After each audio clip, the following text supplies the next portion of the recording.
Abajo, el pueblo tiene, afortunadamente, recursos. Desde luego que hay pobreza, muchas necesidades, pero ahora hay más dinero circulando abajo que antes. Y eso lo puedo probar.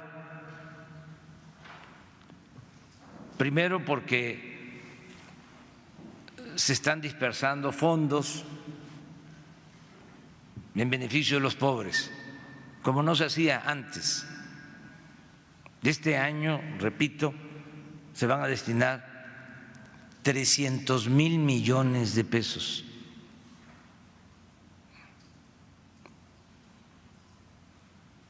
Imagínense lo que es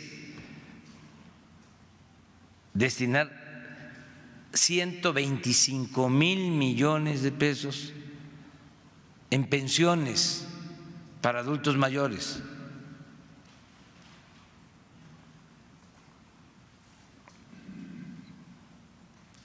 O 20,000 millones para 200,000 sembradores del sureste, nada más en Chiapas. 80,000 sembradores que están recibiendo un jornal de 5,000 pesos mensuales. 80,000.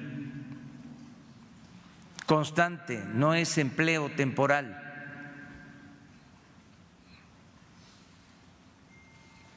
$11 millones de becas,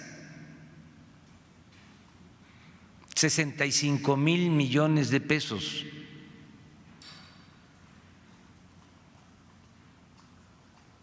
En fin, 900,000 aprendices.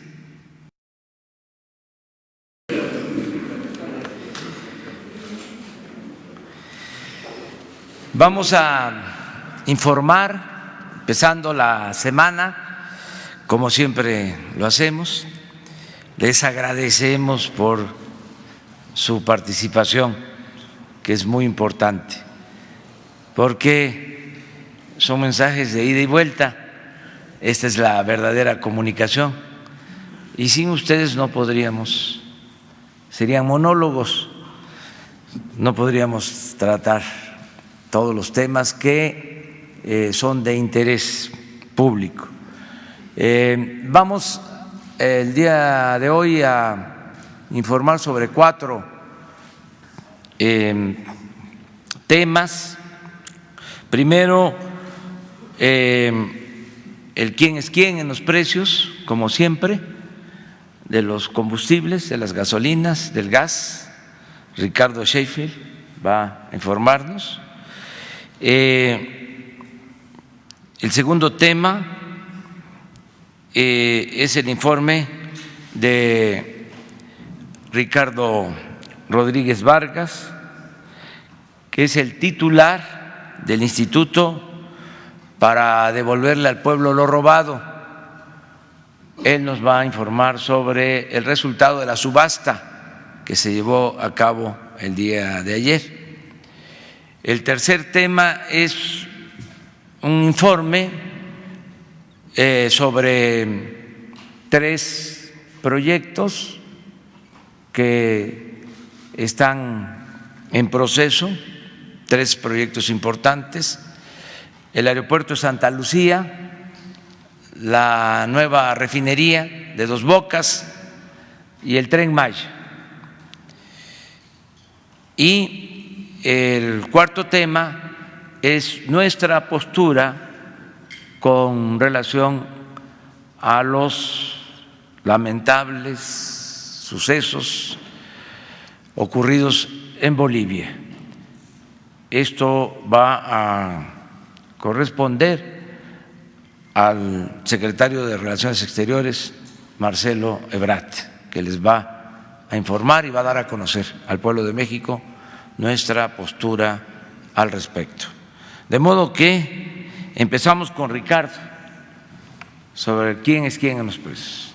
Desde luego, al final, después que se terminen las exposiciones, abrimos la sesión de preguntas y respuestas. Muchas gracias, señor presidente. Muy buenos días a todas y a todos ustedes. ¿Quiénes tienen los precios de la gasolina? Y estamos reportando que la gasolina regular, con un margen de 3.47 pesos por litro, tiene el precio más alto, con el margen más alto en Emerald Gas, Los Cabos, Baja California, 21.99 por litro. Ya lleva tiempecito esta joyita ahí en este lugar.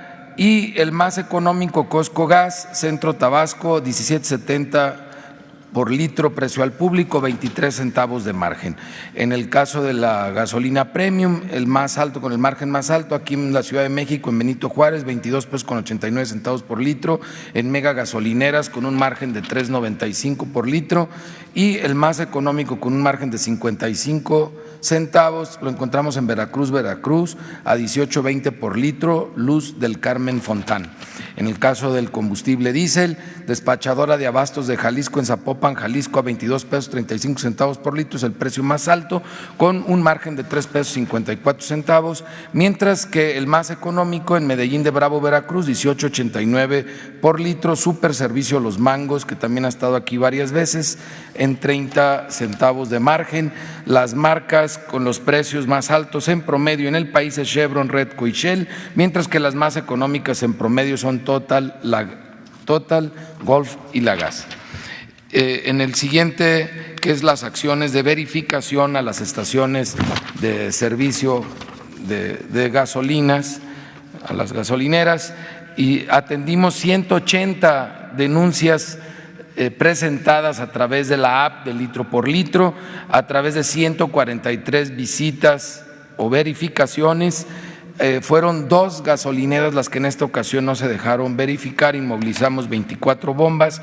Las 2 gasolineras que no se dejaron verificar fue Servicios Integrados de Sotavento en Ángel Cavada en Veracruz y gasolinera de los Tuxtlas en Santiago Tuxtla, Veracruz, para que los consumidores eviten ir a esas gasolineras que no se dejan verificar porque obviamente algo están escondiendo.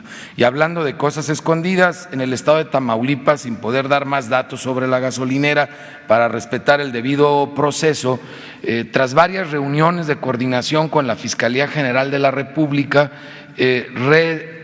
establecimos un protocolo para realizar las verificaciones. Iniciamos nosotros la verificación normal de acuerdo a las normas oficiales mexicanas por parte de Profeco, pero cuando descubrimos un rastrillo, entonces interviene la Fiscalía General de la República, que ya nos acompaña a la verificación para que pues ese pillo no se nos escape, porque en realidad pues, lo que están haciendo es robando a los consumidores.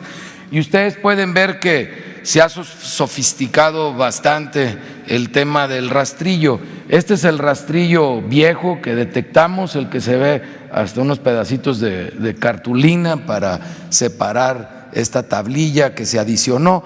Estimamos que estas pueden estarse usando desde hace unos 15 años, más o menos, mientras que se ocupa una preparación muy especial para lograr detectar esos 2 pequeños cables y una pieza adicional muy pequeña en lo que es el tablero de control, el cerebro de la bomba, y esto es lo que encontramos en Tamaulipas, que además es más efectivo porque pueden robar exactamente lo que quieren y lo pueden hacer por variaciones de minuto a minuto a lo largo del día.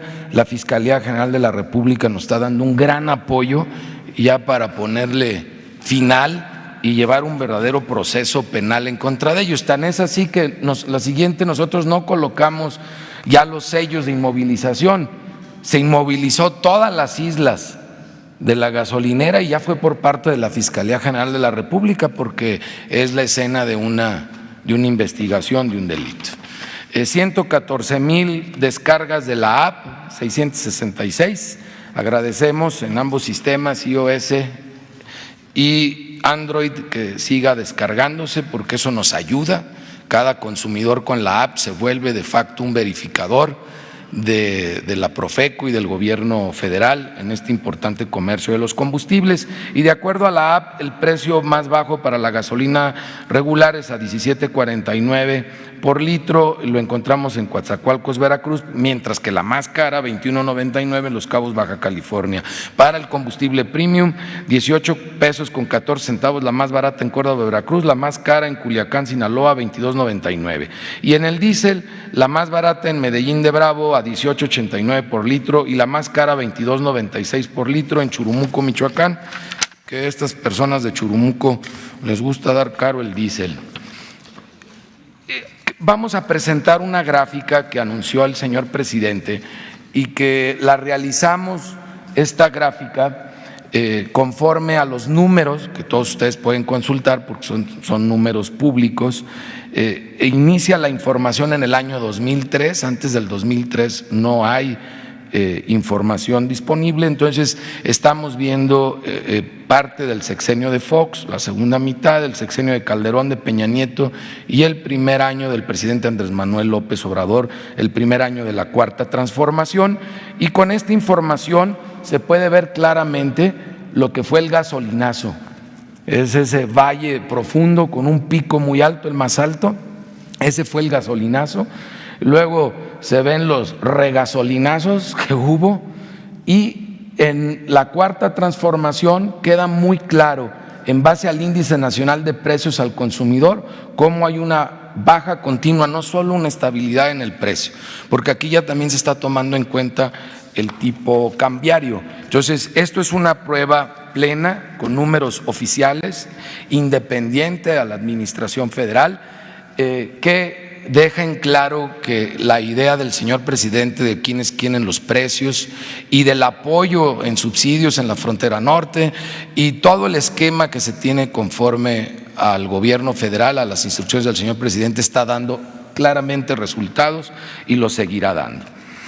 Por último, tenemos una evaluación adicional que estamos presentando ahora. Hicimos encuestas telefónicas y preguntamos a los usuarios de las gasolineras, que después obviamente de la compra de combustible, qué era lo que más les interesaba de una gasolinera, y el 67% habló de los baños y las condiciones de los baños, 9% dijo que la tienda de conveniencia, el 8% el inflado de llantas. Pero como el baño es por mucho un servicio importante para los usuarios, ¿no? Por lo menos para mí como usuario lo ha sido, no me digan en caso de una emergencia, realizamos 405 visitas.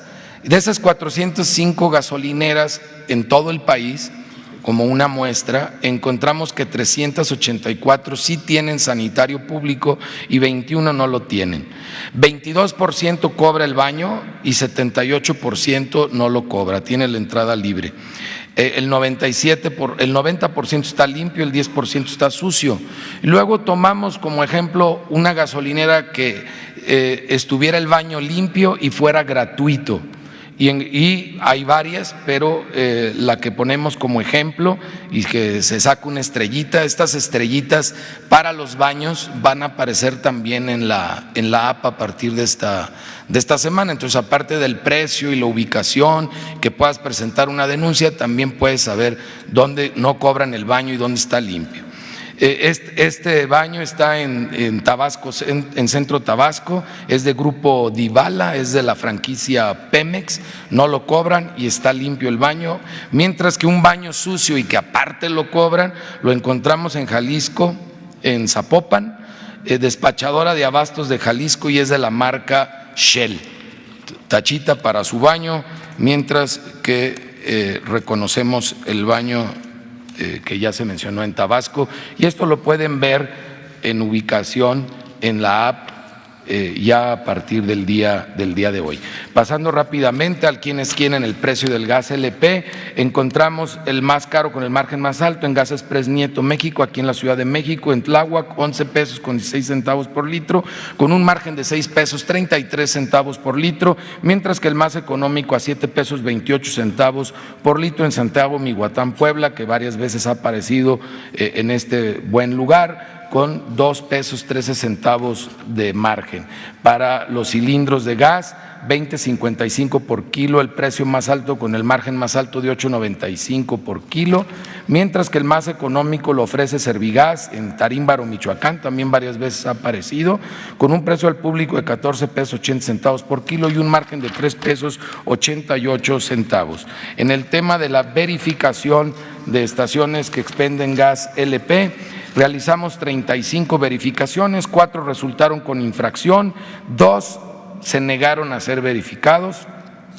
De 200 básculas inmovilizamos 12 por no estar bien calibradas, de 10 vehículos inmovilizamos 2, de 13 autotanques inmovilizamos 2, de 11 lotes de cilindros que fueron verificados encontramos 7, que es el 4% con daños, pero esta semana no encontramos ninguno que tuviera un daño que pone en peligro la seguridad de los consumidores. Las 2 estaciones de venta de gas LP que no se dejaron verificar fue Distribuidora de Gas de Tampico en Altamira, Tamaulipas, y Gases Rodríguez del Noreste en Victoria, Tamaulipas. Muchas gracias.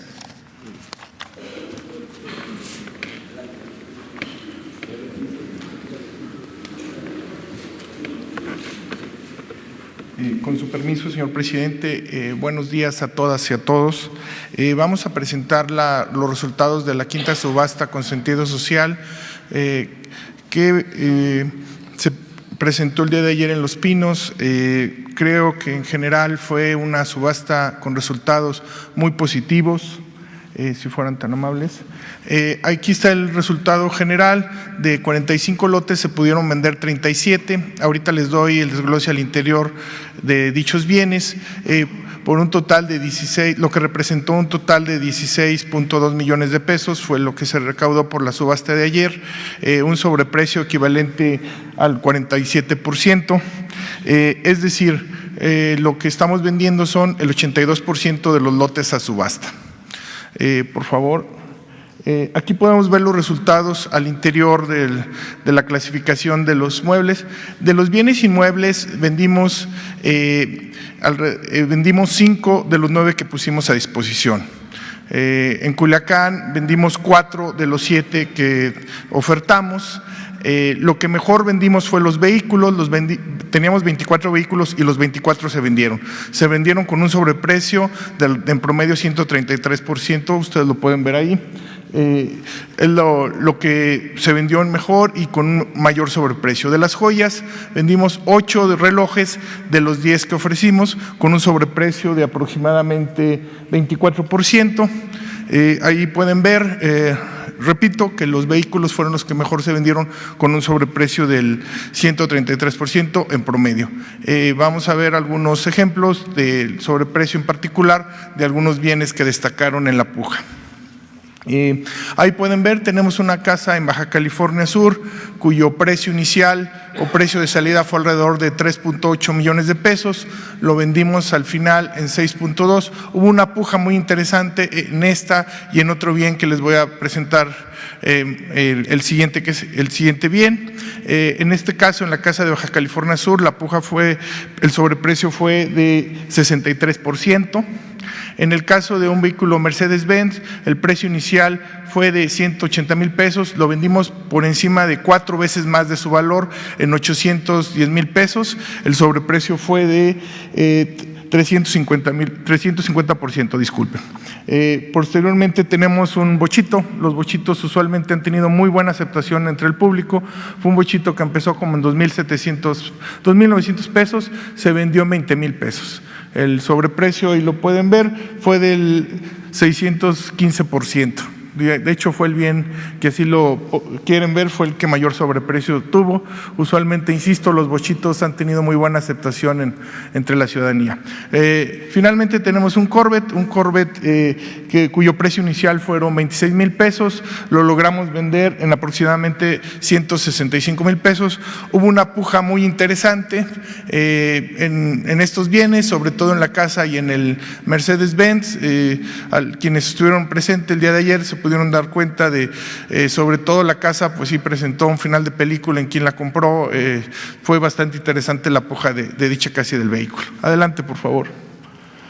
Ahí pueden ver la casa, ahí está el precio inicial, aproximadamente 3.8 millones. Esta casa está en Los Cabos, se vendió en casi más de 6 millones de pesos. Por favor, si fueran tan amables. Ahí está el vehículo Mercedes, 180,000 precio inicial, precio final 810,000 pesos. El bochito, este es nuestro estrella de la subasta, ahí lo pueden ver, alrededor de 2,700 pesos, se vende 20,000. Y finalmente podemos ver ahí un reloj Harry Winston alrededor de 100,000 pesos y se vende en 285,000 pesos. Ahí son algunos ejemplos de lo que ayer se vendió. Repito, pues lo que muestra la subasta son resultados muy positivos.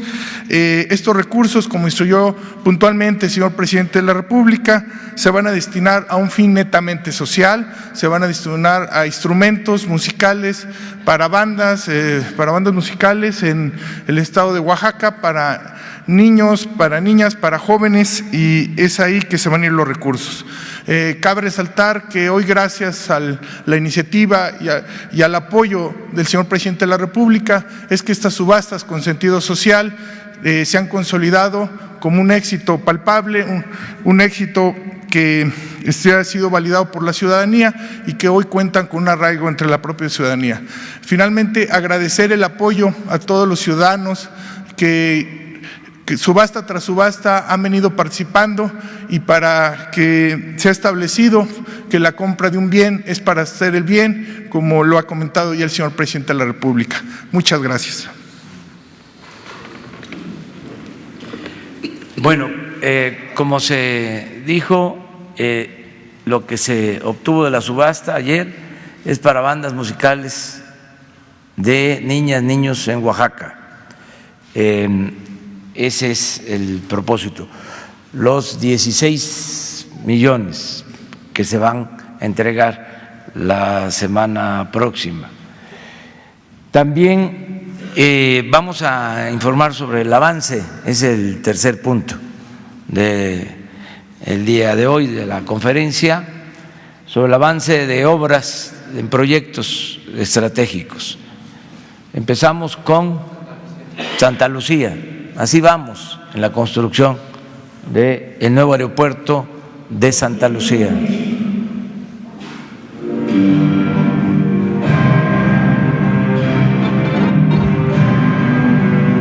Gobierno de México.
Gobierno de México. Vamos con la refinería de Dos Bocas. Buenos días, hoy es viernes 8 de noviembre, estamos en Dos Bocas y vamos a hacer el reporte de cómo va la obra de la construcción de esta magna refinería. Hay dos predios, el predio donde vamos a construir los tanques y el predio donde se van a instalar las plantas químicas. Estoy donde se van a instalar las plantas químicas y hoy vamos a ver el reporte que vamos a mostrar por un video. Vamos bien.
Bueno, se está haciendo también ya el estudio del proyecto de ingeniería básica para el Tren Maya, pero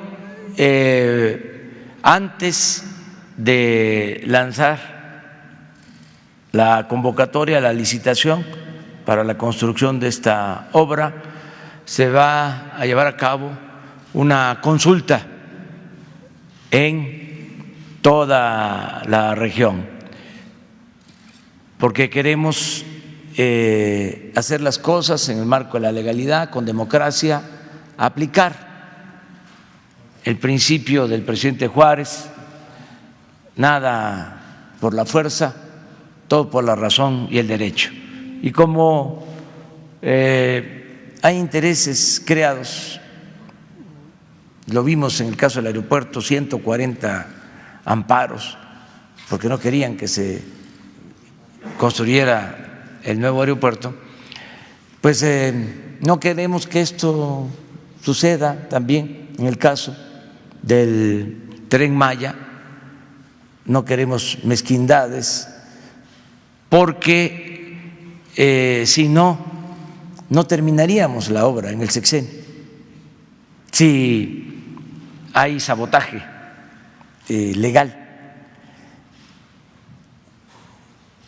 y sería lamentable que no se hiciera esta obra, que va a ayudar mucho para el desarrollo del sureste, Tabasco, Chiapas, Campeche, Quintana Roo y Yucatán.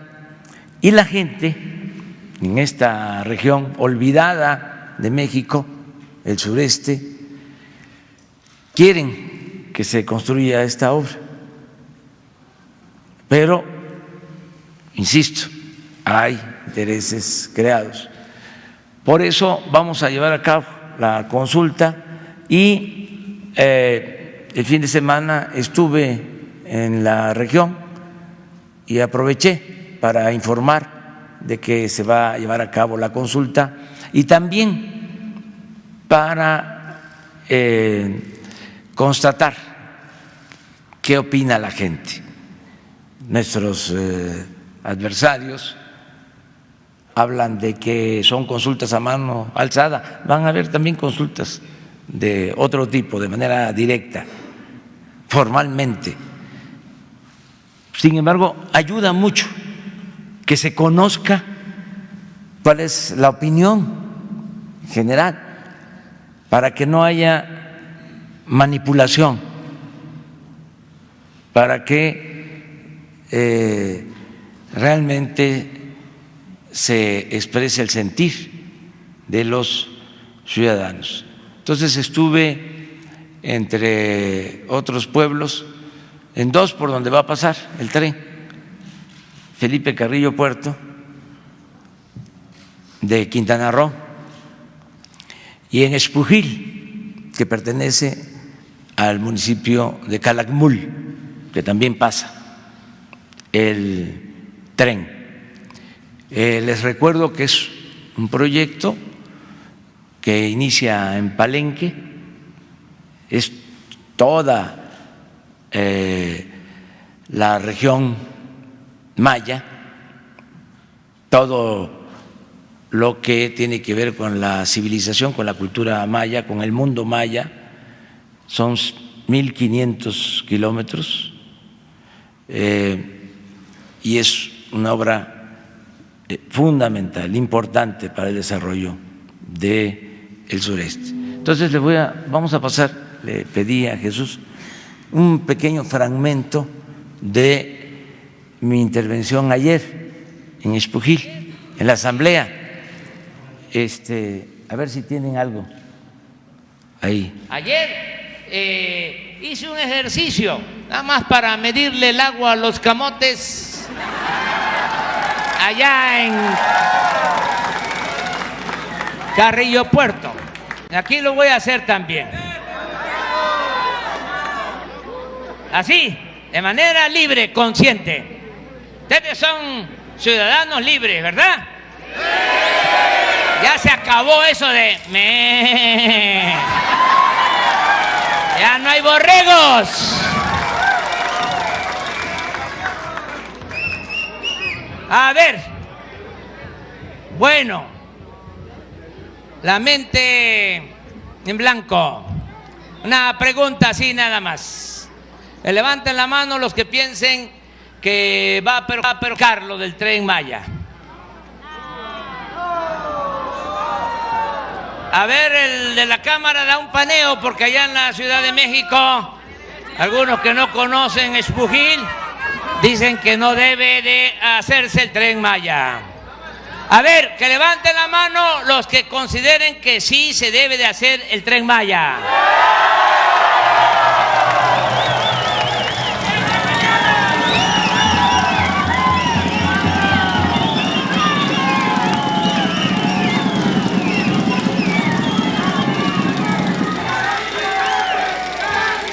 Vamos a estarnos encontrando. Yo voy a regresar a Espujil y voy a estar con ustedes siempre. No va a haber divorcio. Es gobierno del pueblo, para el pueblo y con el pueblo. Bueno, ahí está. Ahora sí, ya terminamos con el tercer tema y viene la postura sobre los sucesos de Bolivia y la posición del gobierno la va a dar a conocer Marcelo Ebrard, secretario de Relaciones Exteriores. Con su permiso, señor presidente, muy buenos días a todas y a todos. Bueno, me referiría yo a los acontecimientos del día de ayer. En primer lugar, señalando que lo que ayer se produjo lo consideramos un golpe. ¿Por qué? Como ustedes saben, se dio a conocer un reporte de la Organización de Estados Americanos en relación al reciente proceso electoral, Después de ello, el presidente Evo Morales propuso que se realizaran nuevas elecciones, cosa que el gobierno de México vio muy bien, como supongo yo la mayor parte de la opinión pública, a fin de resolver por vía de unas elecciones los diferendos existentes. Posterior a ello, el ejército de Bolivia pidió la renuncia del presidente. Y el presidente Evo Morales resolvió presentar su renuncia para evitar una guerra civil. Por consiguiente, es un golpe, porque el ejército pidió la renuncia del presidente. Y eso violenta el orden constitucional en ese país. Esos son los hechos. Habría que decir que en consecuencia la postura que México ha definido y define el día de hoy es de reivindicar, demandar el respeto al orden constitucional y a la democracia en Bolivia. Esa es la posición que México quiere hacer valer. Por supuesto que haremos valer el derecho de asilo, que México siempre no solo lo ha promovido, sino lo ha ejercido en las muy diferentes circunstancias históricas que caracterizan a nuestra política exterior. Vamos a solicitar en consecuencia también reunión urgente de la Organización de Estados Americanos, porque a pesar de la gravedad de los acontecimientos, lo que hubo ayer frente al pronunciamiento militar y las operaciones policiales fue el silencio. Y el primer y esencial artículo que fundó la Organización de Estados Americanos es la defensa de las libertades y la democracia. ¿Cómo entonces se puede guardar silencio frente a acontecimientos de esta gravedad? Consecuentemente, vamos a demandar hoy, proponer que haya una reunión urgente de la Organización de Estados Americanos para pronunciarse sobre ello y para ejercer lo que la Carta de la organización señala: proteger las libertades y la democracia en los países miembros.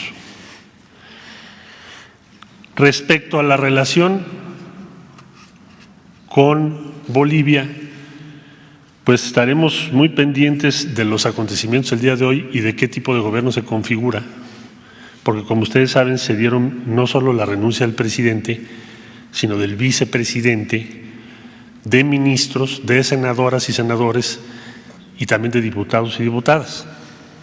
Entonces, no existe una previsión constitucional, hasta donde llega nuestro conocimiento, para el caso de que el ejército exija la renuncia del presidente en turno. Es decir, se entró en un terreno no previsto en la Constitución, hay una interrupción del orden constitucional. México, por supuesto, no vería con buenos ojos ningún tipo de gobierno que no emane de un proceso electoral legítimo. Esta es la postura de México y además agregaría yo que estamos muy atentos porque tenemos 10,000 connacionales que viven en Bolivia y la instrucción que tiene nuestra embajada y el consulado que tenemos es actuar diligentemente para protegerles frente a cualquier situación de emergencia que puedan confrontar, sea hoy o los próximos días. Esta es la postura de México y es la que daremos a conocer hoy también en la Organización de Estados Americanos. Muchas gracias. Sobre Bolivia, por favor.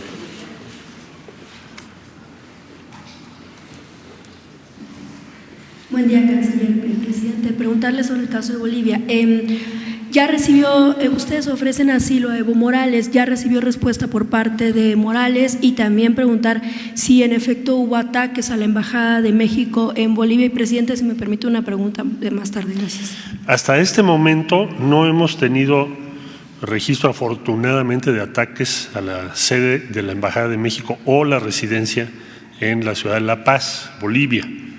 Sin embargo, hemos estado pidiendo la solidaridad internacional por las circunstancias que se han dado. El día de ayer hubo ataques ya a otras sedes diplomáticas. Entonces, pues estamos en alerta. También se lo he referido a la Organización de las Naciones Unidas, por supuesto a la Organización de Estados Americanos, que tiene también una injerencia más directa, y a otras organizaciones internacionales. Respecto a la respuesta del ofrecimiento de asilo de México, bueno, todavía no la tenemos, pero en cuanto la tengamos, desde luego se las daríamos a conocer. ¿Enseguida permitirían la entrada de Evo Morales a México?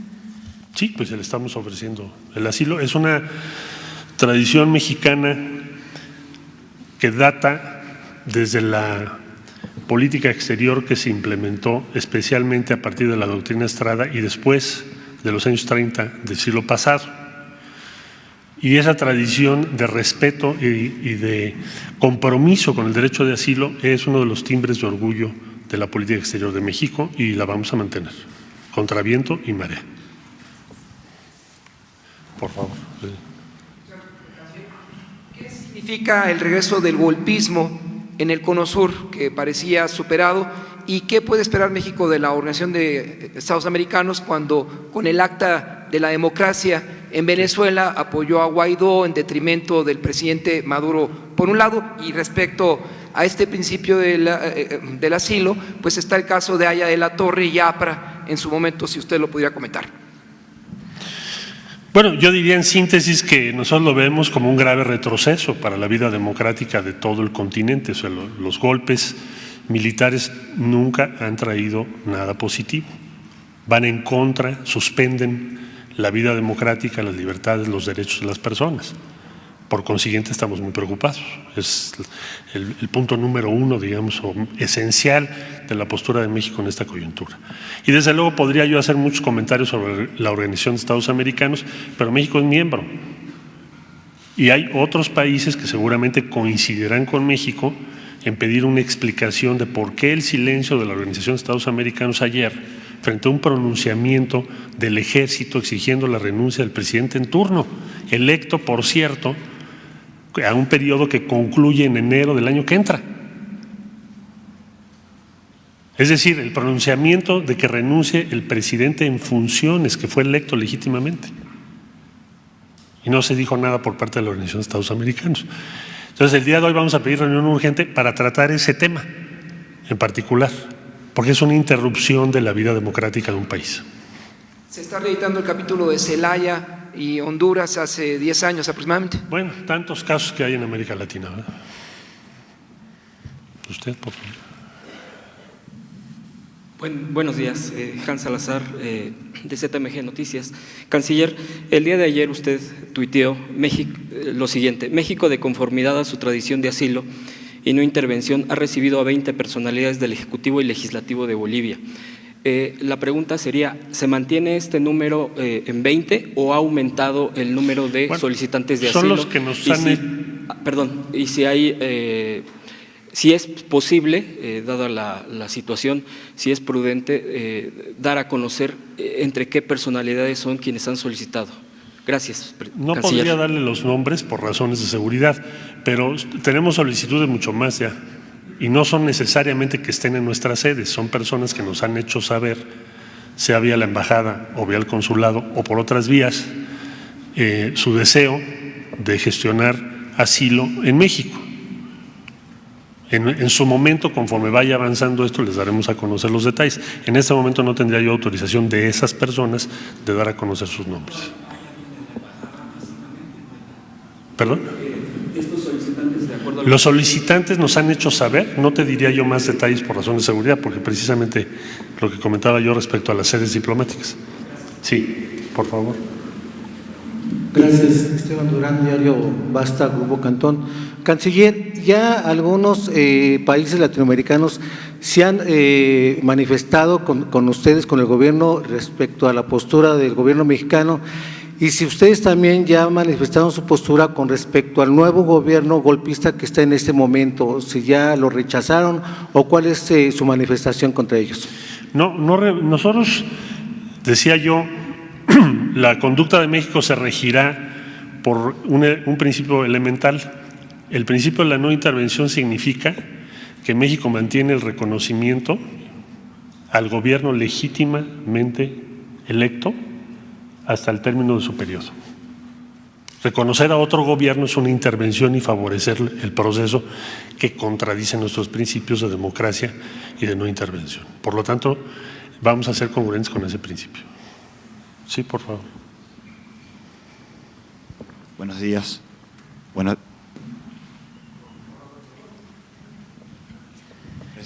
Está funcionando, ¿no? Sí, desde Argentina, de La García y para los medios públicos de América Latina.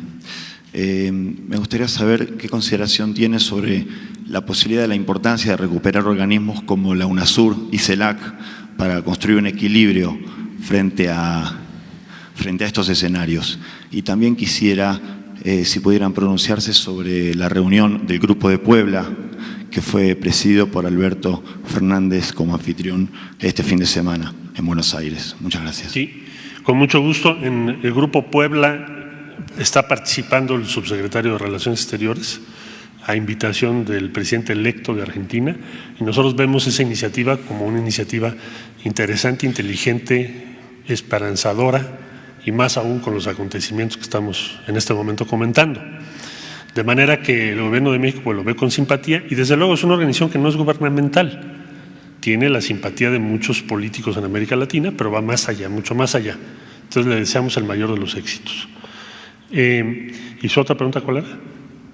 Sobre la importancia de organismos como Recuperar UNASUR y CELAC frente a este silencio que usted mismo habla. Nosotros pensamos que es muy importante recuperar la comunidad de estados latinoamericanos y del Caribe. México propuso y se propuso en una reunión que tuvimos en la Asamblea General de la ONU para ocupar la presidencia pro tempore del CELAC el año 2020. Precisamente por eso, porque la comunidad latinoamericana y del Caribe debe fortalecer su espacio, su ámbito institucional de encuentro y de solución de controversias de todo tipo, pero también para ser propositivos respecto a diferentes regiones del mundo. Entonces, pensamos que efectivamente se debe de fortalecer, ampliar su peso, su voz y su trascendencia en el ámbito multilateral. Desde luego, todas las organizaciones, instancias de América Latina y el Caribe, pensamos que hay que fortalecerlas, no solo por estos acontecimientos, sino por los intereses que tenemos, que no necesariamente son los de otras regiones del mundo o de otros países. Es lo que vamos a hacer el año que entra con CELAC. Usted, por favor. Gracias, buenos días. Del Sistema Público de Radiodifusión, Canal 14, preguntarle si considera que hay algún mensaje que deba de tomar México respecto a lo que ocurrió allá en Bolivia. ¿Mensaje a qué se refiere? ¿Como lección? Sí, bueno, me refiero porque en las redes sociales se vio gente que está a favor y en contra de lo que ocurrió. Entonces, ¿qué opina México sobre… La solución de las controversias políticas debe ser por conductos democráticos y pacíficos. Y esa lección no creo que sea solo para México, sino para todos los países de América Latina y el Caribe y en general. ¿Por qué? Por la historia de la región. Todos los casos en los que ha habido una intervención por la fuerza militar o policial o combinada han terminado en grandes tragedias para nuestros pueblos. La solución de las controversias debe ser pacífica y democrática. Por favor. Buenos días, Ignacio de Alba, de Pidepágina. La pregunta sería, ¿usted reconoce, el gobierno reconoce al gobierno, a Evo como presidente legítimo? Y esa sería la primera. Bueno, esa es una por cada quien. Entonces te la contesto con mucho gusto. El presidente de Bolivia, electo de acuerdo a la Constitución de Bolivia, para terminar su periodo en enero del 2020, es Evo Morales. Él presentó una renuncia para evitar una guerra civil, es lo que dijo ayer, después de que el ejército saliera y dijera queremos la renuncia del presidente. Esos son los hechos. Muy buenos días, canciller, presidente, secretarios, corresponsal de Sin Censura con Vicente Serrano. Sobre el caso de Bolivia, me gustaría saber si se encienden los focos rojos de alerta, en este caso del gobierno y del presidente, al ver cómo la oposición aquí en México celebra este golpe de Estado? Se lo pregunto porque apenas hace unos días el presidente mismo sacó este tema tan importante. Muchas gracias, canciller. Yo diría que en la medida que es un gobierno del pueblo, para el pueblo y por el pueblo, y que se basa en la confianza entre quien encabeza las instituciones y el pueblo, la sociedad mexicana, en esa medida hay una confianza enorme en el vigor, la fortaleza de la democracia mexicana, que se va a mantener y se va a ensanchar. Lo que ayer ocurrió es un retroceso para todo el continente. Y México tiene como democracia vigorosa que hacer valer su voz y defender los derechos y las libertades. No puede ser que el ejército pida la renuncia de un presidente constitucionalmente electo y en funciones. Y es lo que estamos diciendo, y es lo que vamos a hacer valer en todos los organismos multilaterales. Muchas gracias. A usted. ¿Usted?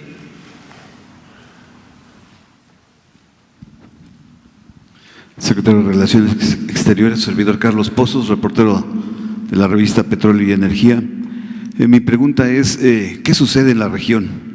¿Hay reclamos, demandas no satisfechas en América Latina, la cual crecerá solo el 0.2%? Mi pregunta es, ¿hay desencanto político? Y mi segunda pregunta es, la semana pasada Estados Unidos anunció el retiro oficial del Acuerdo de París en materia de reducción de emisiones de carbono.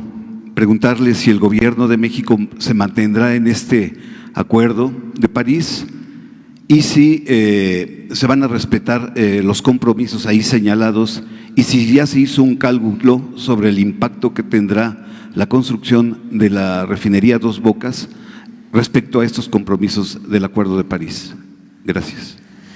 La instrucción que tengo del presidente de la República es que nos mantendremos en ese acuerdo, por supuesto. Haremos honor a los compromisos que México ha asumido. Respecto a América Latina y los diferentes movimientos que hay, desde luego que siempre, más en esta época, hay diferentes corrientes en las sociedades, hay diferentes motivos, causas. Lo importante es que se resuelvan por vías democráticas. Lo importante es que no regresemos al golpismo, porque no va a traer nada bueno a la democracia, al contrario. Nunca ha sido compatible el uso de la fuerza con el avance de las democracias. Es incompatible una cosa con la otra. No se puede convocar la democracia usando a los ejércitos para interrumpirla. ¿Perdón? Como región estamos dando un salto para atrás. Pues no lo vamos a permitir, por eso estamos muchos preocupados y estamos alzando la voz. Sería un grave retroceso. ¿Usted, por favor? Buenos días, señor canciller. Yo quisiera preguntarle, es muy poco el intercambio comercial que hay entre México y Bolivia, sí, pero hay acuerdos comerciales. ¿Qué va a pasar con estos acuerdos comerciales? Y que porque sí sufren las empresas que dependen de este intercambio comercial. Va a depender de lo que suceda en Bolivia, más que de las otras circunstancias. Va a depender de qué tipo de solución se le da a la crisis que están enfrentando. Muchas gracias. A usted. Gracias, canciller. Buenos días. Buenos días. Quisiera yo preguntarle sobre el caso Levarón y sobre la decisión de permitir el ingreso de agentes del FBI a territorio mexicano. Si tiene la Cancillería más detalles de cuántos elementos del FBI, en qué condiciones estarían laborando en territorio mexicano, cuáles son sus alcances, es decir, cómo se dará la cooperación en este plan. Sí, con mucho gusto. Bueno, como usted sabe, lo había yo mencionado ya en una conferencia anterior, como usted sabe, entre México y Estados Unidos hay un tratado de cooperación y asistencia jurídica mutua y hay en particular un convenio de 1994 entre la Fiscalía General de la República, antes Procuraduría General de la República, y el FBI para casos específicos, mismo que ha tenido aplicaciones a lo largo de estos años en muchos casos, numerosos casos.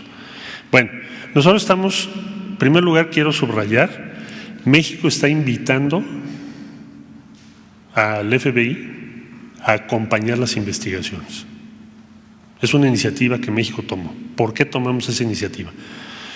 Porque se trata de ciudadanos norteamericanos y no habría motivo para que no permitiésemos que, en este caso, el FBI tuviese acceso a las investigaciones como nosotros lo hemos venido exigiendo en otros casos.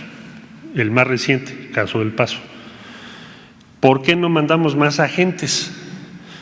Bueno, eso lo determina la Fiscalía General de la República. No es una decisión política, es una decisión más técnica o procesal. ¿Por qué no se enviaron numerosos agentes en el caso del Paso? Porque estimó la Fiscalía General de la República, una vez que conoció las actuaciones que nos compartieron tanto el fiscal de distrito como las autoridades propiamente policiales, que estaban resueltos o que se habían llevado a cabo todos los elementos periciales y de investigación que podrían solicitarse. Por eso no se mandaron más elementos. Fue una decisión de carácter técnico. En el caso del acompañamiento que se invita ahora a Estados Unidos para que participe vía el FBI, la operación le corresponde a la Fiscalía General de la República. ¿Cuáles son las limitaciones que tiene esto? Primero, no puede haber agentes armados.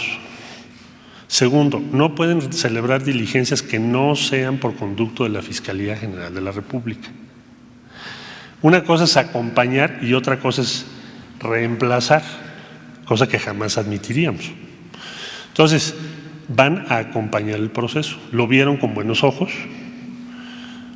Ahora, ¿por qué le interesa también a la Fiscalía General de la República? Bueno, porque aquí están involucrados recursos, personas, armas, que también tienen su sede o su origen o tienen presencia en Estados Unidos. Entonces, para la Fiscalía es muy importante, por ejemplo, todas las armas que ahí están, que aparecen ahí. Y por esa razón también le interesó, supongo yo, y la Fiscalía lo vio positivo, invitarlos a que nos acompañen, porque si no, la semana que entra le vas a estar diciendo al FBI, oye, fíjate que tengo todos esos casquillos de estas armas con estas características y ahora necesito que apliques el E-Trace y otras investigaciones complementarias para saber esas armas de dónde vienen. Bueno, es una comunidad binacional. Como ustedes vieron, por ejemplo, la atención médica a varios de los heridos, de las víctimas, se dio en Estados Unidos. Cruzan la frontera todo el tiempo. Entonces yo creo que es una decisión acertada de la Fiscalía General de la República. ¿Pero se sabe cuántos agentes del FBI? Lo va a determinar la Fiscalía, cuántos son, cuántos días vienen, porque a veces vienen, por ejemplo, unos son peritos, otros son especializaciones diferentes, entonces lo va a determinar la Fiscalía. Y se los informará, yo supongo. Y preguntarle, canciller, al principio de esta administración hubo un compromiso político y también presupuestal para suspender los seguros de gastos médicos mayores. Sin embargo, al consultar a la Cancillería, se informó que se han gastado más de 200 millones de pesos en contratos con una empresa, Allianz Care, para… ¿Cuál es, por qué se tomó esta decisión? Porque están en el exterior.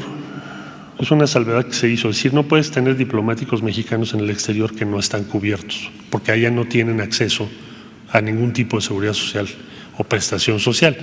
Y el grueso de ese gasto va incluyendo también a lo que llamamos personal local. Muchas personas que contratas en el lugar donde estás, tienes la obligación de darles ese servicio. Sí. Allá atrás, por favor. Buenos días, canciller. De consolidarse un gobierno militar o ilegítimo, ¿México podría llegar a la ruptura de relaciones con Bolivia? Y al presidente Andrés Manuel López Obrador, si buscaría al presidente o expresidente Evo Morales. México no vería y no aceptaría, como ya lo señalé, un gobierno de carácter militar. Y yo creo que la mayor parte de los países de América Latina tampoco. ¿Había otra pregunta? ¿Usted? Y luego usted, sí. Sí, buenos días, Felipe Fierro de Tiempo.com y PuenteLibre.mx. Señor Canciller, hay un incremento sustancial de las solicitudes de inmigración de mexicanos a Estados Unidos por la vía del asilo político. ¿Por la vía de qué? Del asilo político. Asilo político. Entonces, inclusive hay cerca de 10,000 acampados en las diversas caritas mexicanas esperando una resolución de los Estados Unidos. Por ejemplo, en Juárez hay 3,000 en diferentes zonas, principalmente en el Chamizal. Esto genera un serio problema de convivencia, de carácter sanitario, de seguridad, de movilidad, de pequeños enfrentamientos. Ha habido robos, por ejemplo, utilizan la estatua de Benito Juárez como baño. Aquí hay un problema serio porque ellos dicen que están solicitando asilo político porque huyen de la violencia. En este caso hay un problema adicional. No quieren trato con las autoridades federales, estatales ni municipales. La pregunta es, ¿cuántos mexicanos están solicitando asilo político a Estados Unidos? ¿Y qué se va a hacer con este problema social serio? Mira, el número total que tengo registrado son 1,100, no el número que tú diste. Es el total. Están físicamente en Juárez 3,000 gentes. Bueno, hay 1,100 solicitudes. Y hemos estado en comunicación. El fenómeno se está presentando específicamente o principalmente en Ciudad Juárez. Incluso llevan algunos un oficio que les dan presidentes municipales para que pidan asilo. No es político, es asilo. Lo que pasa es que en Estados Unidos la ley es diferente a la ley mexicana. En México el asilo normalmente está vinculado a lo que entendemos como persecución política, que está en peligro tu vida, la libertad. En Estados Unidos el asilo es mucho más amplio. Entonces, ¿qué es lo que sucede con esas solicitudes de asilo genérico por razones económicas o de seguridad? Pues que normalmente no tiene éxito en su gestión. Entonces, los que tenemos registrados es el número que te dije, lo reviso todos los días, es un número oficial, son las solicitudes presentadas en Estados Unidos. Y el resultado de eso es que el 90% no lo obtienen, porque no logran sustanciar. Alguien les ha dicho que sí lo pueden lograr, pero qué bueno que me lo preguntas para decirle a las personas que no es así, que les están diciendo algo que no es lo que sucede, porque no es lo que la ley dice del otro lado, en el país al que le estás pidiendo asilo. Y eso es lo que estamos informando. También ya les ofrecimos albergue, pero no lo quieren aceptar, caso Ciudad Juárez en particular, pero sí estamos muy atentos a ese caso. ¿Y entonces qué va a pasar ahí? ¿Qué van a hacer? ¿Perdón? ¿Qué va a pasar ahí? Porque ya tienen meses, tienen 3 meses ahí. Pues nosotros nuestra obligación es ofrecerles empleo, lo estamos haciendo, ofrecerles albergue, ya lo montamos, pero no podemos nosotros obligarlos a irse a un albergue, eso sería contra sus derechos. Por favor. Buenos días, Shaila Rosagel, corresponsal de Grupo Gili, El Imparcial de Sonora, La Crónica y Frontera de Tijuana. Buenos días, presidente y canciller. Sobre el tema de la familia Levarón, ayer hubo un primer éxodo de 100 personas, miembros de las familias afectadas por la masacre en Bavispe, la masacre de los 6 niños y las 3 señoras. Se espera que en estos días, en el día de hoy, mañana salgan más familias que se van a refugiar a Estados Unidos. Dejaron sus casas, dejaron sus bienes, pues por la violencia. Ellos habían dicho que deberían de tener la posibilidad de armarse para protegerse, pero bueno, decidieron ya irse en éxodo hacia Estados Unidos. Yo les quiero preguntar, ¿qué les dicen, qué mensaje envía el gobierno de México a estas familias que se están yendo? Se trata de una comunidad más desplazada en México por el crimen organizado y aparte pues es una comunidad binacional, como decía el canciller. Les quiero preguntar, tanto al presidente como a usted, canciller, si el Estado perdió el control de esta zona, que no se puede garantizar seguridad a las familias, y cómo impacta a México en sus relaciones internacionales este hecho, no solo con Estados Unidos, sino con otros países. Si ha recibido alguna comunicación de Estados Unidos sobre la salida de las familias estadounidenses. Gracias. Bueno, debo decirle que con Estados Unidos, a raíz de esta tragedia, lo que hemos recibido son muestras de confianza y respaldo a las autoridades de México. De hecho, a la invitación que hicimos hubo una respuesta inmediata y la vieron muy bien. Vamos a trabajar juntos. Lo que tenemos que hacer es garantizar que no haya impunidad. Eso es lo que tenemos que hacer en el corto plazo, en lo inmediato. Y también decirle que se está en contacto con la familia Levarón y nos han dicho que la mayoría va a permanecer en México. Ahí atrás. ¿Tú también? 1, 2, 3. Buenos días, presidente. Buenos días, canciller. 3, 4. Exacto.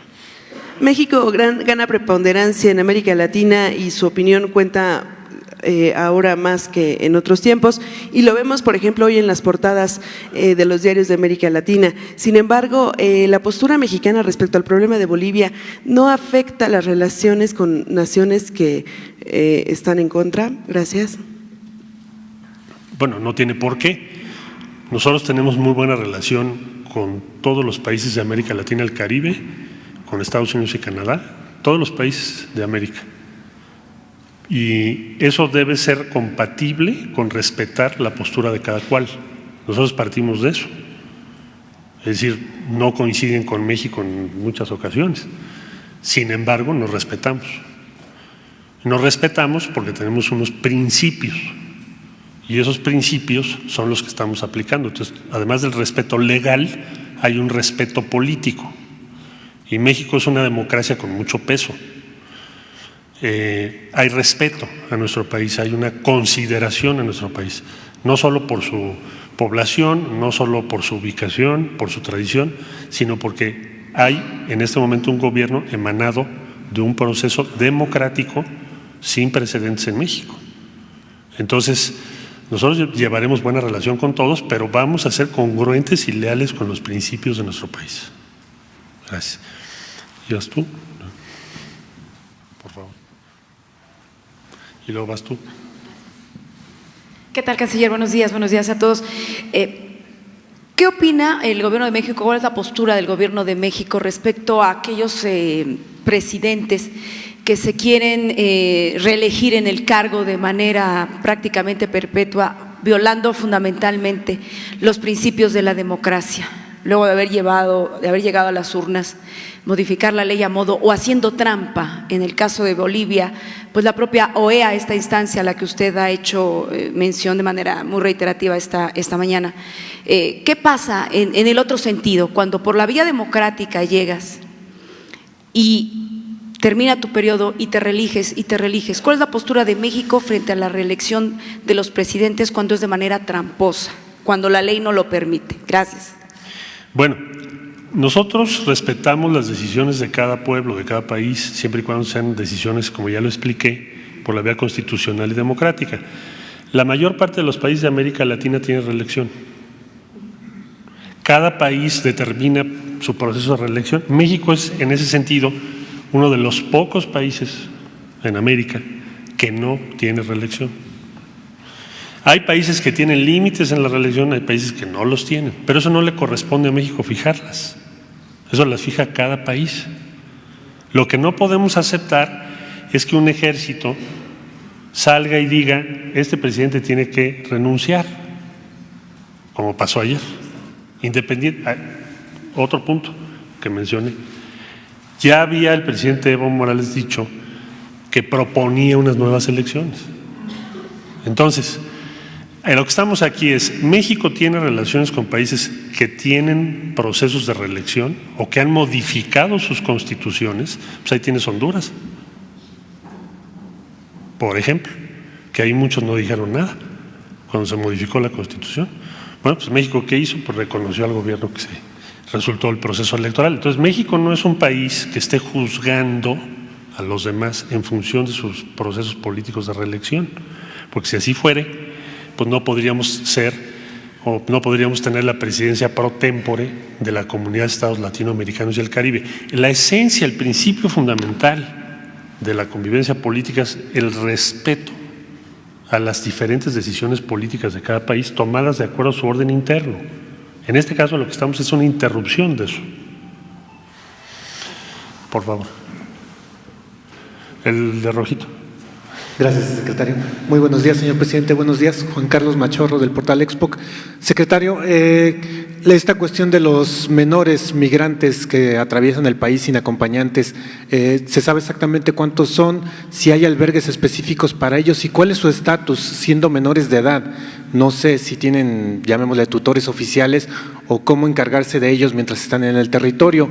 Y de rápido, si me permite una segunda pregunta, la Agenda 2030 y esto del Acuerdo de París, que usted y la subsecretaria Marta Delgado ahora sí que codirigen y han hablado a nivel internacional por México, ¿cuál es la postura que ustedes van a llevar a la siguiente COP25, que creo que ahora será en España, porque Chile, bueno, por las situaciones que padece ya rechazó la sede? Gracias. La postura que llevaremos es de seguir avanzando. Vamos a llevar, por ejemplo, la estimación del impacto en términos de acción climática del programa Sembrando Vida y de cómo medirlo, pero es una contribución muy importante, y otras iniciativas.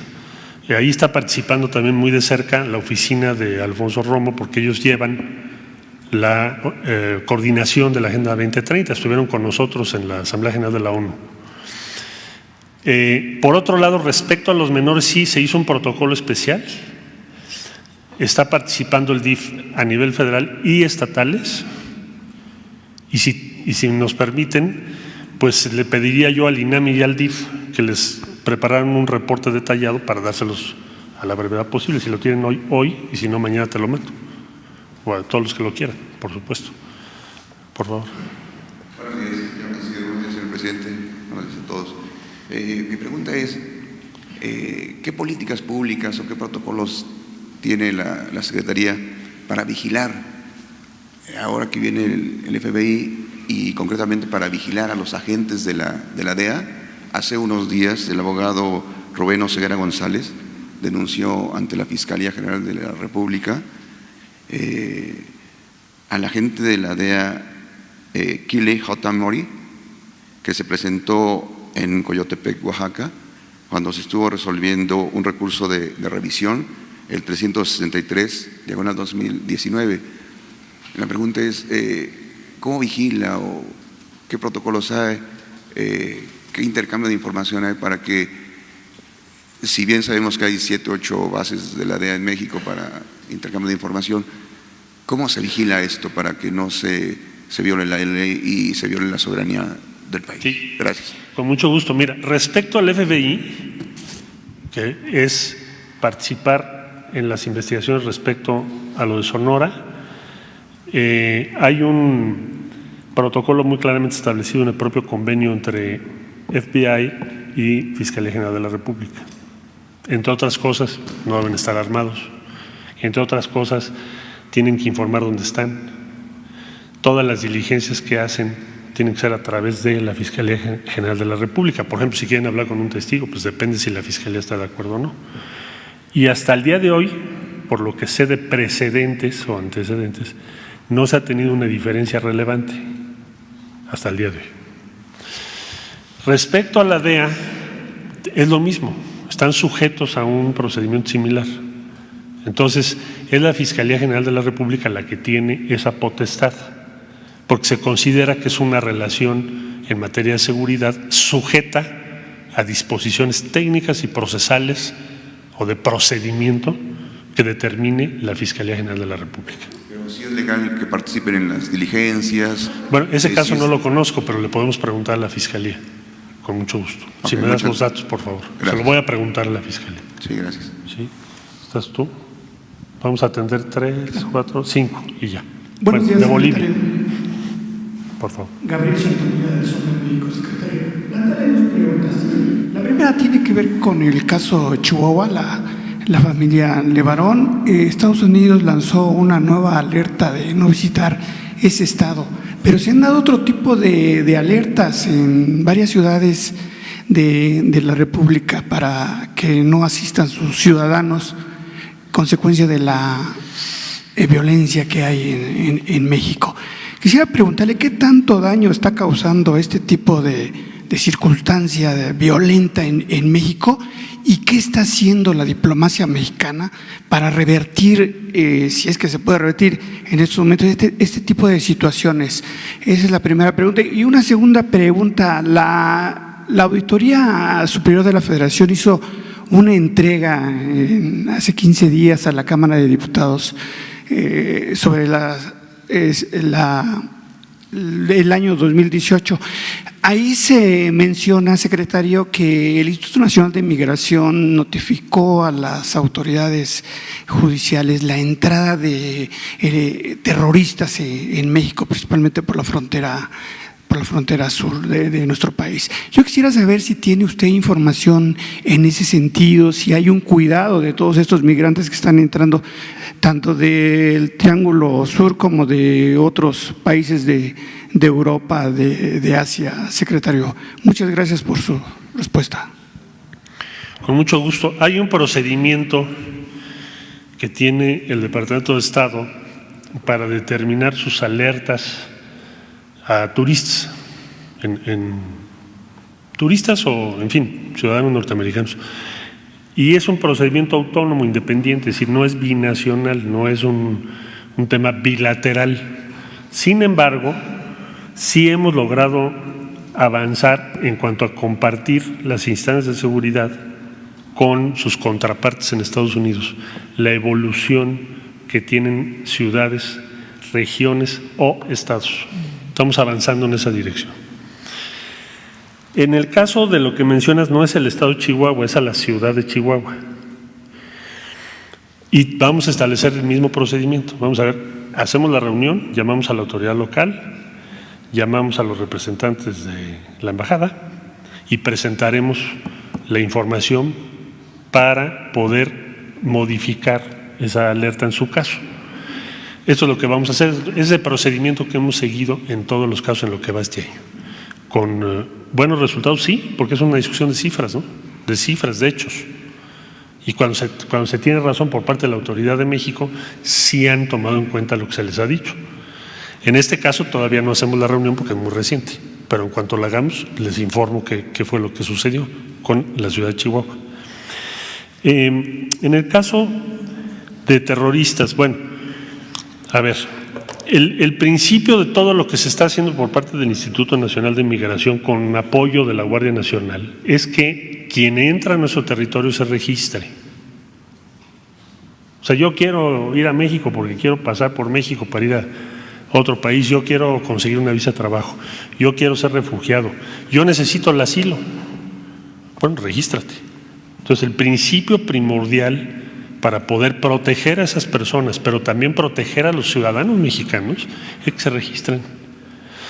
Y esa sola medida ha traído consigo un descenso en el flujo anónimo, frecuentemente en manos de organizaciones, digamos, del mundo criminal, que ponen en riesgo a las personas. Muchas veces aquí incluso les mostraba yo los trailers y compartimentos en donde ponen en peligro a menores de edad.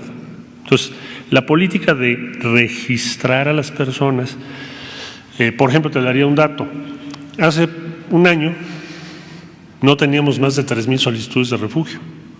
Este año tenemos 30,000.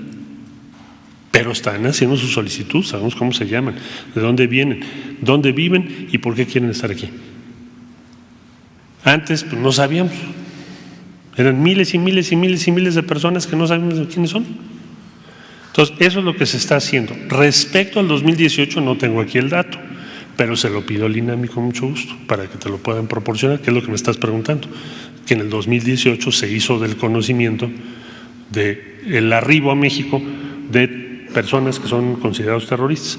Bueno, voy a preguntar sobre ese caso en particular, pero en general la política que estamos siguiendo es esa, que se registren y desde luego no aceptar personas con antecedentes penales o que puedan poner en peligro a ciudadanas, ciudadanos mexicanos en su estancia en México o su tránsito por México. Sí, muchas gracias. Secretario, pero usted tiene reportes, reportes de entradas de terroristas los últimos meses, los últimos años que le hayan llegado. No en el periodo que estamos en el gobierno, pero voy a preguntar el 18. ¿Está usted? Buenos días, Lorena Ríos de Bloomberg News. En el marco de la política de no intervención, a principios del año, con la controversia en Venezuela entre la disputa de Juan Guaidó y el presidente Nicolás Maduro, México indicó que no se involucraría en controversias políticas de otros países.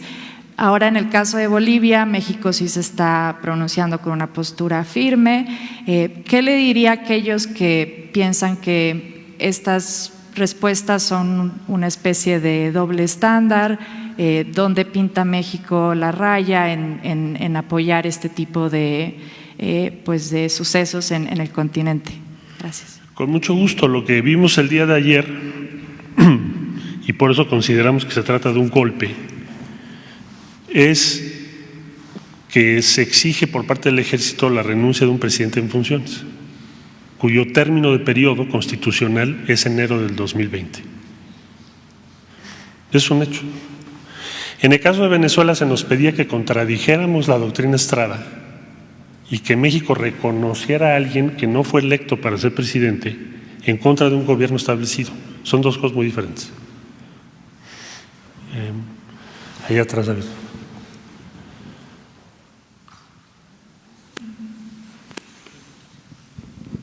Gracias. Buenos días. Patricia Juárez, de Infobae.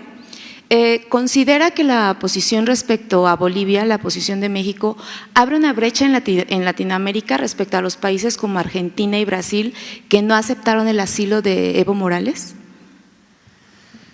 Bueno, yo no sé si Evo les haya pedido asilo, pero la política mexicana ahora, como lo fue en todos los golpes militares durante los 70s y los 80, siempre ha sido en favor del asilo. ¿Por qué?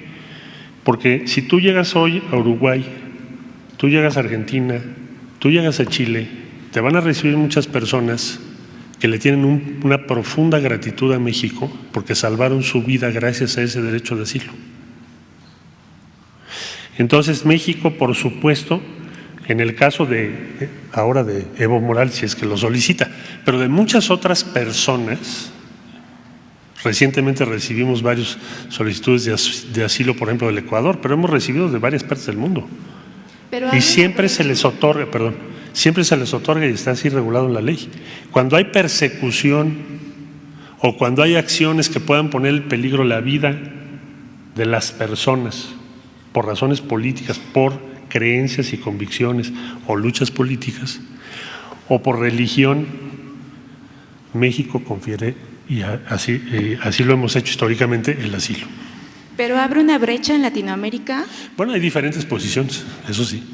No, yo no diría brecha, pero sí son diferentes posturas. Nosotros tenemos que seguir la postura que está en la Constitución de México y que son nuestros valores y principios. Eso es lo que vamos a hacer. Gracias. A usted. Última, ¿sí? de Bolivia. Gracias, señor. Luis Cardona, de la opción de Chihuahua. Es una pregunta para el presidente de la República, en el sentido de cuál sería su mensaje directo a Evo Morales, si lo invitaría usted a venir a México, y si en México se puede asegurar que estará bien, será segura su estancia aquí, si es que pudiera hacerlo, con todas estas reacciones de la derecha.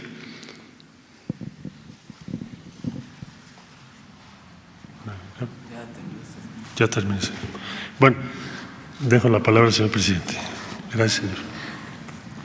Bueno, pues fue amplia la respuesta y la postura muy clara de México sobre el tema delicado de Bolivia. Para terminar con este asunto, decir dos cosas que responden a la pregunta del compañero. Primero, que desde ayer expresé mi reconocimiento al presidente Evo Morales porque prefirió renunciar a exponer la vida de sus conciudadanos.